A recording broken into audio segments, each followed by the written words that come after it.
Hi friends, ఇది ixora plant. నూరువరహాల చెట్టు. యాక్చువల్గా ఏమైందంటే ఈ ప్లాంట్ ఆల్మోస్ట్ డెడ్ స్టేజ్లోకి వచ్చిందనమాట. నేను తెచ్చిన 1 year బాగానే ఉంది, తర్వాత పూసింది. తర్వాత ఏమైపోయింది, లీవ్స్ అన్నీ వైట్ అయిపోవడం, ఎల్లో కలర్ అయిపోవడం, రాలిపోవడం అండ్ మొగ్గలు వేయకపోవడం, ఒకవేళ వేసినా కూడా పెస్ట్ సంథింగ్ ఏదో వచ్చేసి అసలు ఎలానో అయిపోయింది. ప్లాంట్ అంతా చనిపోతుంది అనుకున్నాను.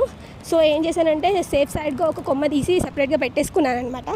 దాని మీద కూడా హోప్స్ లేవు, యాక్చువల్గా బతుకుతుందో లేదో అనుకున్నాను.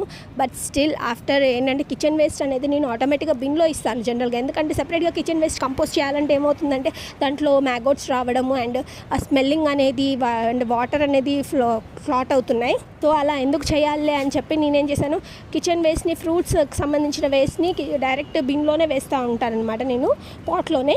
అలా వేయడం వల్ల ఏమైందంటే ప్లాంట్ ఆటోమేటిక్గా రికవరీ అయింది అండ్ ఇప్పుడు బాగా పూస్తుంది. అండ్ ఆ స్మాల్ చెట్టు కొమ్మ అని చెప్పాను, అది కూడా పూస్తుంది చూడండి.